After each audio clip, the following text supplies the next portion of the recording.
Hi, and welcome back to Eyes Wide Open, a daily short podcast on the topic of Mashiach and the upcoming redemption, dedicated in memory of Rabbi Tzvi ben Alexander HaKohen Hashem Yimkim Dami. In the last episode, we talked about how the state of exile that the Jewish people currently find themselves in, and every state of exile that the Jewish people have ever been in, exists for a purpose. And when that purpose is filled, God immediately ends it. Today I want to explore this idea a little bit more with a very short, succinct, but profound idea that the Rebbe talks about. And it's from the Passover Haggadah. The Passover Haggadah we read on Passover night, the first 2 nights of Passover, and it tells a story, among other things, of how the Jewish people came to be in Egypt and how we were enslaved in Egypt and what that slavery looked like and how ultimately we were freed.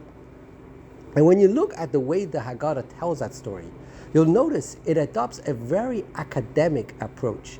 Every single statement it makes is backed up with a source from the Torah, with one exception. In the middle of that story, it throws in a line that the Jewish people came to be in Egypt anus al pi dibur, forced by God. And it brings no source to back up this idea that we didn't come into exile willingly, that we were forced by God. There's no source for it. There's a source for what it talks about before it makes that statement. There's a source for what it talks about after it makes that statement. But this statement alone, that we were forced by God to enter exile, to enter the slavery of Egypt, it gives no source. And the Rebbe says, because it's obvious. Not only is it obvious, it's the only possible explanation to how we could possibly have ended up in the slavery of Egypt. There is no other way to understand it. And if there's no other way to understand it, obviously, you don't need a source. Why is that? Why is this the only way to understand exile? Because exile, a spiritual state of exile, for the Jewish people to be in exile, makes no sense.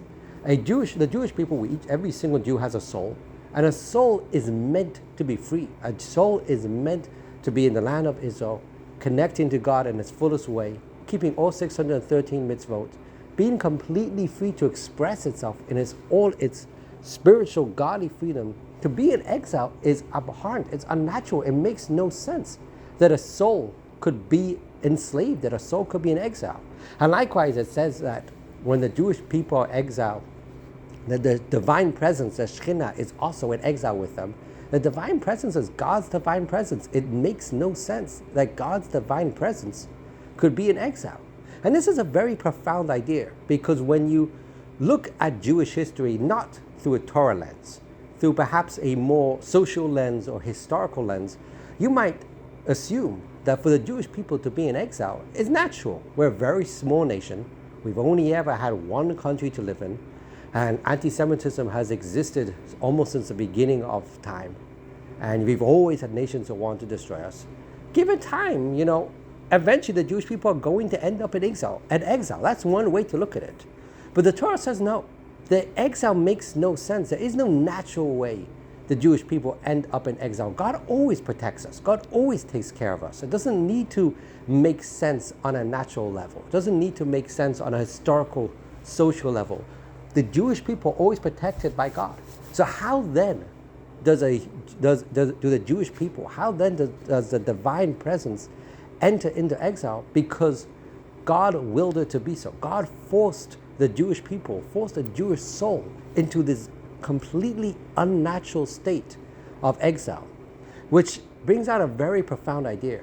As we talked about in the last episode, exile has a purpose. When that purpose is fulfilled, it's not that God has to take us out of exile.